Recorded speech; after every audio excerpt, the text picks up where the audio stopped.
he's like, you know what Islam means? Submission. And like let it hang in the air. Like that was self-evidently disgusting. And I was like, I kind of think submission to God is like the whole point of life, but I didn't say anything. I was like, I don't think I'm against that, actually. What is your religion? Who is your God?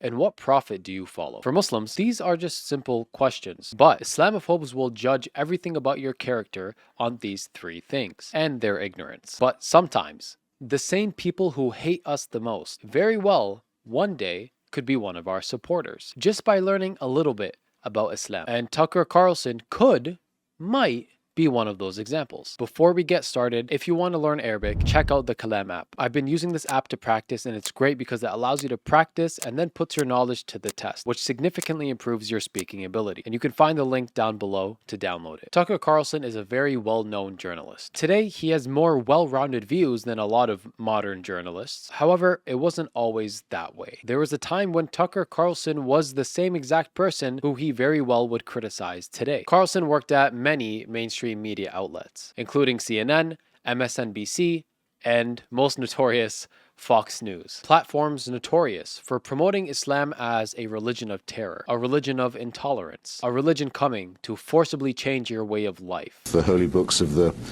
Christian and the Muslim religions record that the first encounter they had was with the Jews who weren't very impressed with either the Prophet Jesus or the Prophet Muhammad. And that's not going to be forgiven. He engaged in discussion after discussion, debate after debate, hosting the same lies, with guests who he later went on to say he believes actually worked for the CIA. I worked at CNN at the time, and like we had all these endless experts, most of whom kind of worked for the CIA, but whatever. Now I wonder what the CIA's goal would be if that's true. Back then, there were very few courageous voices that would speak up against this anti-Islam hatred, such as Glenn Greenwald when he was on Bill Maher's terrible show. We play a significant role in what has been happening in the Middle East because we've been interfering and dominating that region in order to have access to the oil. I wasn't talking about violence. I was talking about theocracy. That doesn't happen here. No, well, okay, that doesn't happen here, but at the same time, Iran isn't invading lots of other countries and occupying them for a decade, nor are fundamentalist Muslim countries the way the United States is. So these things are interlinked because we are continuously interfering in that part of the world. And so to say... Really, it's all our fault? It's not all our fault, but when you send your military for 6 straight decades into other countries to bomb them, kill their children and women and innocent men, prop up dictators, yeah, you take responsibility. I don't think we can take all the blame. I don't think we should. I think we should take a lot of it. And there's lots of bodies and corpses that have been piled up in the name of Christianity and Judaism as well. Not recently.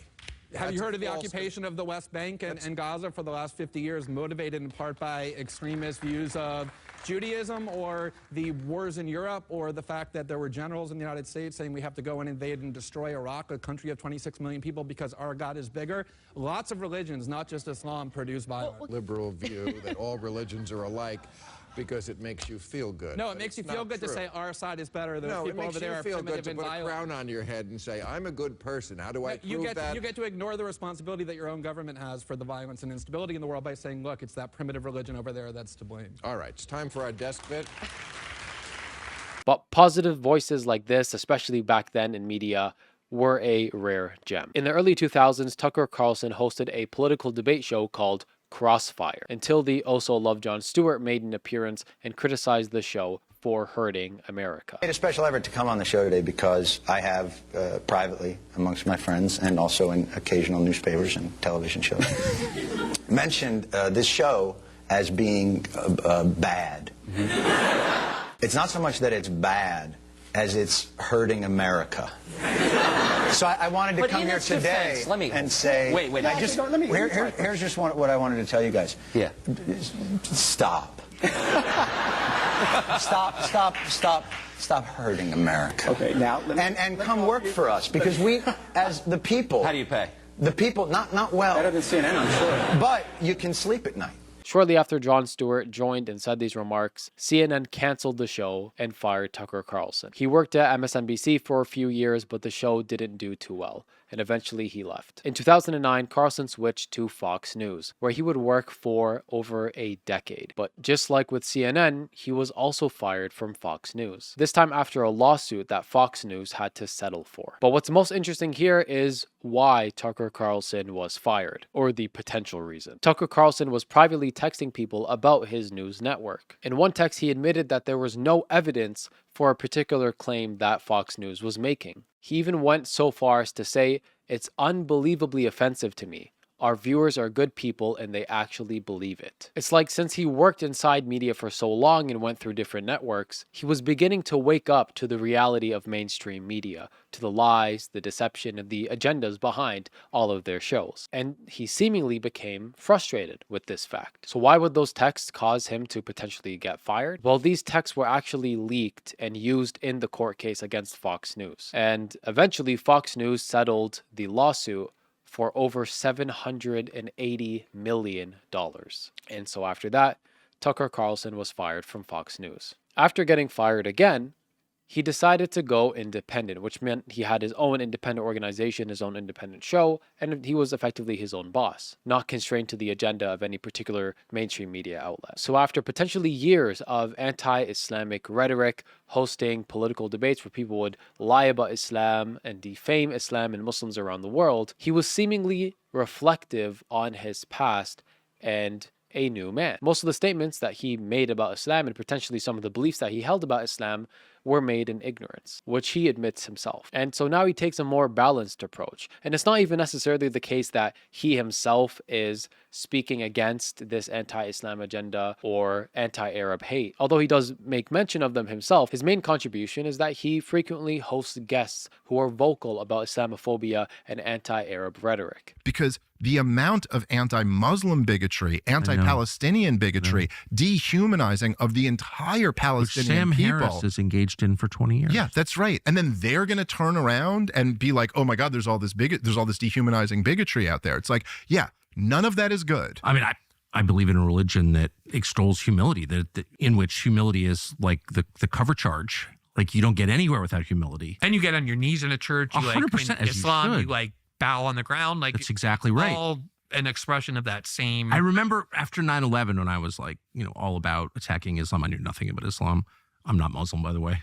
I don't work for Qatar. Contrary to what a lot of people think, despite the paychecks from Qatar. I'm not a secret shit. Right. But I remember hearing someone I worked at CNN at the time, and like we had all these endless experts, most of whom kind of worked for the CIA, but whatever. I realized that later, but I remember who it was come on and be like, Islam is bad. And I was like, sounds bad, whatever. I don't know if I ever met a Muslim, but he's like, you know what Islam means? Submission. And like, let it hang in the air. Like that was self-evidently disgusting. And I was like, I kind of think submission to God is like the whole point of life, but I didn't say anything. I was like, I don't think I'm against that, actually.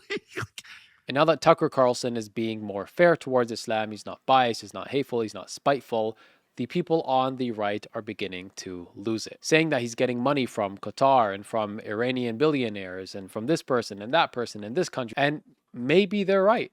I don't know.